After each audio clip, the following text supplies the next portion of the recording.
Magandang hapon mga kabay. So ito yung pangatlo ko na repair mga kabay, 39413 liter B. Kasamahan to kanina mga kabay sa grinder na ni-repair ko, yung maingay. So pares pa rin yung model niya mga kabay, DWE E300S. So yan mga kabay, sasaksak po natin.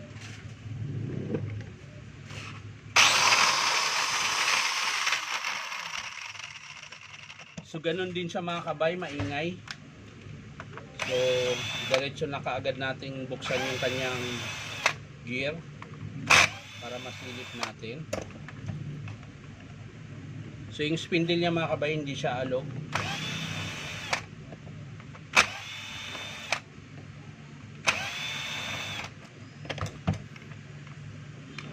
Hindi katulad nung kanina, alog po yung spindle. So, ito mga kabay, hindi po siya alog. Tapos, tingnan natin yung gear kaagad. Ito nang lang naman lagi nasisira.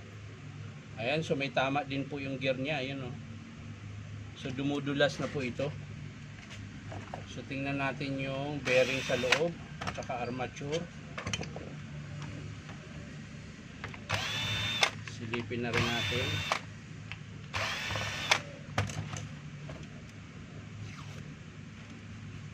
So sa mga gusto magpa-repair mga kabay, punta lang po kayo dito sa Powerman Hardware, 530T Alonso, Santa Cruz, Manila. Hanapin nyo lang po yung signboard na DeWalt mga kabay. Pre-estimate po tayo sa DeWalt tsaka Black & Decker Stanley. Pag ibang brand mga kabay, meron pong bayan. Hindi po tayo pre-estimate sa ibang brand. DeWalt lang po ang may pre-estimate tsaka Black & Decker Stanley.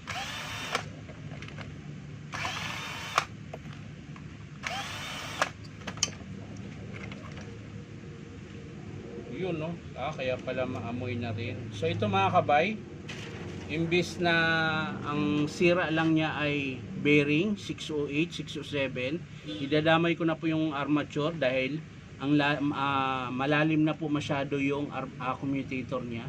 Tapos ayun po yung epoxy niya, basag-basag na po. Ayan.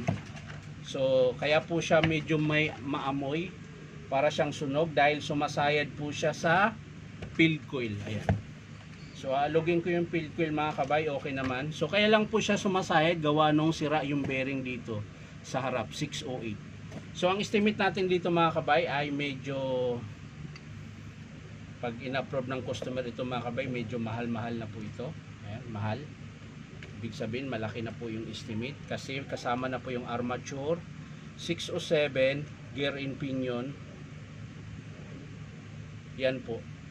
Armature 608 pala. 608 na bearing tsaka gear and pinion. Yun po yung estimate dito sa pangatlo natin na repair.